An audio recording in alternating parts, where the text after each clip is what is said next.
I am most definitely wasting $100 on this video. Guys, today I'll be letting an AI bot create my build in NBA 2K24. A lot of you guys probably know what ChatGPT is by now, but if you don't, it's an AI bot that can quite literally do everything. Most people use it for school, but today I'm gonna put it to the test to see if it can create my build. Create a NBA 2K24 next gen build. Please give me a build that's good. Oh my god! Oh my god, it's making my build! Holy shit! Oh my god! Look at this! A 6'7", 220-pound small forward. And then it gives us every single attribute that we need to upgrade. And even lists the badges that we need. Holy shit! Really quick, 87% of you guys that watch my videos every single day are not subscribed. If you happen to be one of those people, click that subscribe button now. Here we go. Starting with our position. Player position, small forward. When I'm done creating this build, I want you guys to let me know in the comments who this build reminds you of in the NBA. The height of our build is 6'7". I don't even have to touch anything. Small forward is automatically set to a 6'7". The weight of our build, it says 220 pounds. I see, ChatGPT. You like a little beefier of a my player. Okay. Wingspan, default or slightly longer for better defense. I'm going to choose slightly longer just so we have better defense. If our regular wingspan is 7 feet and our max wingspan is 7'4", obviously we're just going up a little bit. We're gonna go 7'2", meet it in the middle. Now it is time to continue on to set our potential. For our finishing category, we get an 80 close shot,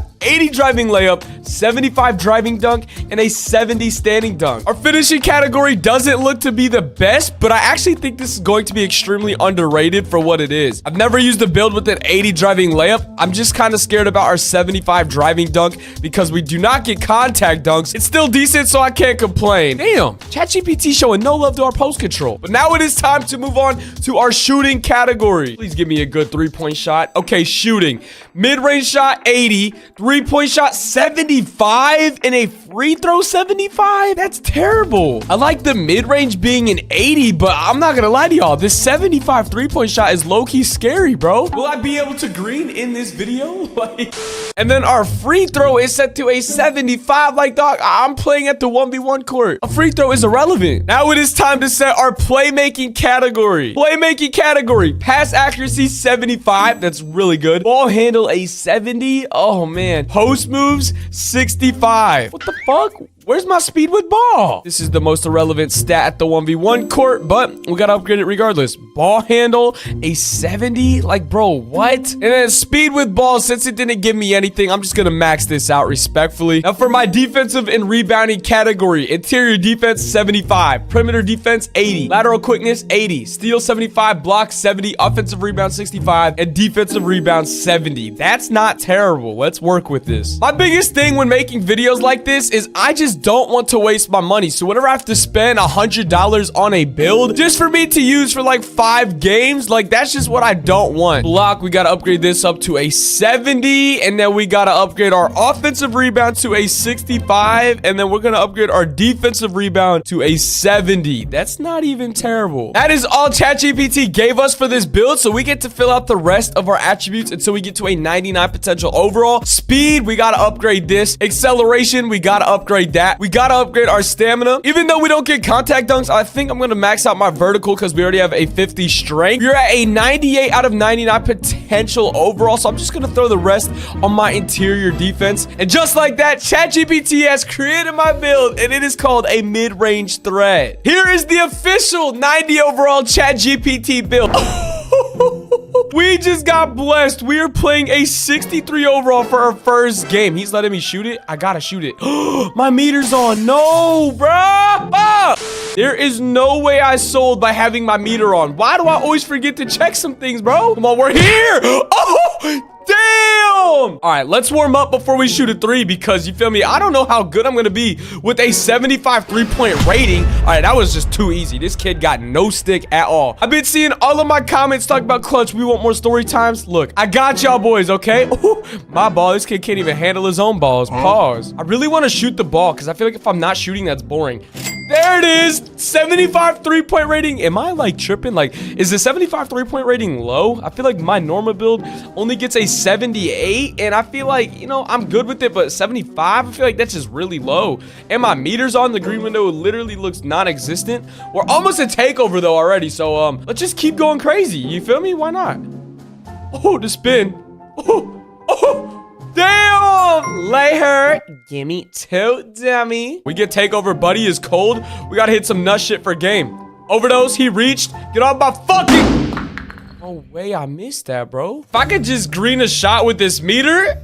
There it is. I was gonna say, come on, bro. I can't green. Let's go, baby. Our first game, we won with our ChatGPT build. Y'all boys deserve another story time. If you guys want to hear more story times, all you have to do is comment more stories in the comment section and drop a like on this video. This story is about me being the most wasted I have ever been. Now, this story time takes place this past summer. Now, if you guys don't know, I live in the Midwest. Now, in the Midwest, we do things in the summertime called a float trip. If you guys don't know what a float trip is, let me explain to you what a float trip is. Hold up. Green. Let's go, baby. Come on, Clutch. We're locked in with this ChatGPT build. Bro, this kid is now an AI player. There's no way he quit out after getting scored on and then turning the ball over. Now I'm about to lose to this fucking AI, dude.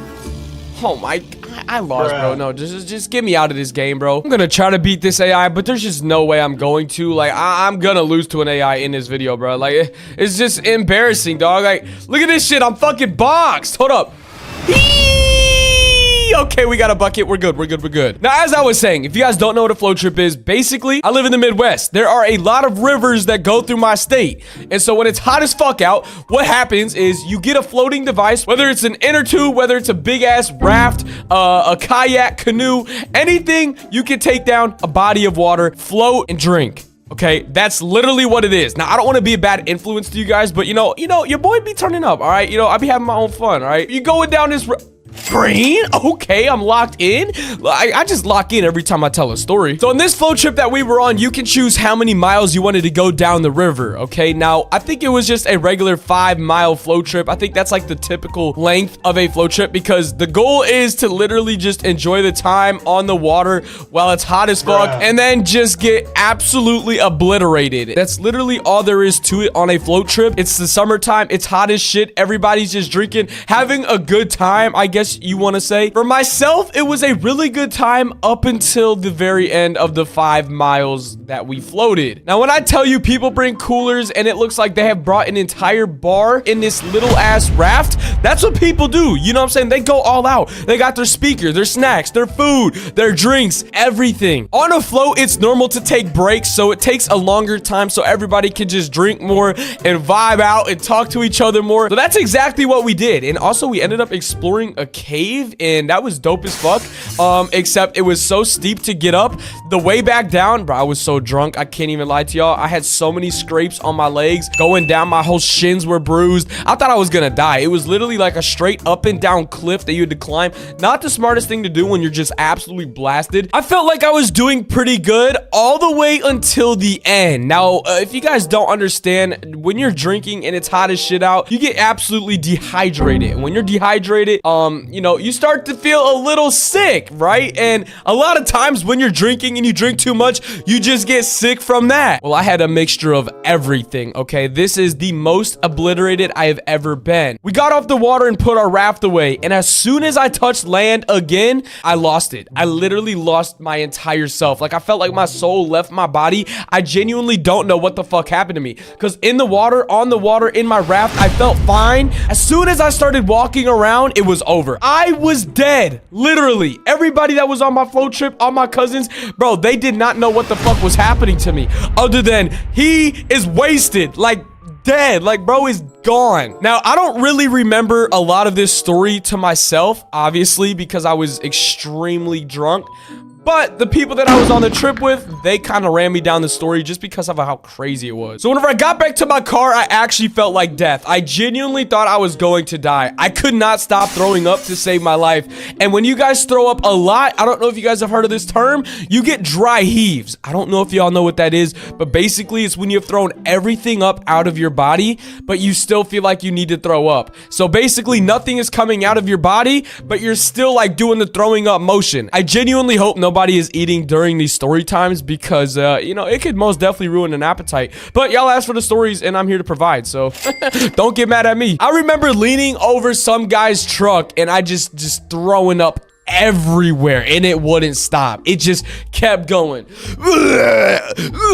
Like it was the most worst, weirdest feeling of all time. So once the float trip is over, everybody usually just goes home right after. But like I'm saying, I'm sick as shit throwing up everywhere. Obviously, my mom, dad, my cousins are standing by making sure I'm good because a lot of people do get hurt. Some people even die on these float trips just because of how dangerous it can be on the water when being wasted. Luckily, I was off the water, but still, everybody was just waiting for me, supporting me, you know, just by my side, giving me things that I needed, like water, maybe just something that could help me feel better. I honestly don't remember much from this day, but from what my parents have told me, because they obviously, once I got off the water, were more or less babysitting me just to get home. Come on, we shoot over those.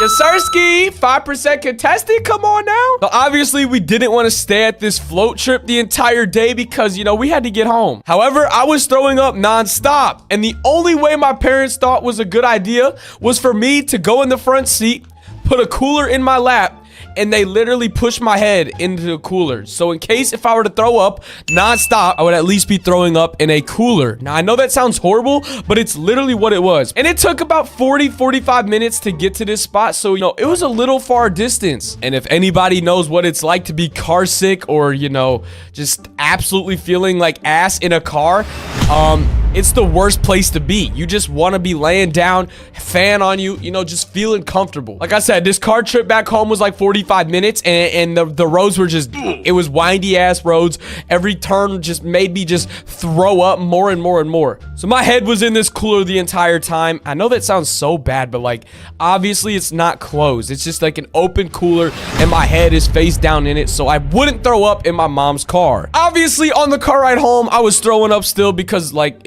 nothing changes. I was throwing up for like the past 30-40 minutes straight and nothing changes when you get in a car and it's moving around and shit. So here I am in a passenger seat. Josh, Clutch Up Next. I don't exist at this point. Like my soul has literally left my body. At this point, we have finally gotten home and I was an absolute mess. I had throw up on me everywhere. My mom's car was, you know, getting really gross. Obviously, they were mad at me, but like at the same time, you know, there was nothing you could do. Like when you're sick and, you know, somebody who is going through that, you just can't do anything, really. You just can't. The only thing I remember, like I genuinely remember, not people telling me what happened, was me getting hosed off in my front yard. My mom sat me down in a chair, took a hose, and just started spraying the absolute fuck out of me. The only thing I recall was the water hurting. Like, I don't know if you guys have ever been sprayed by a hose. Like, that's honestly weird to say. Like, it's probably like my first time that's even happened to me. But like, that shit hurt. The water pressure was like hard as shit. My mom was literally like point blank, like fucking spraying this water at me and shit. I'm like pissed off. I started getting really emotional because I started feeling so ass.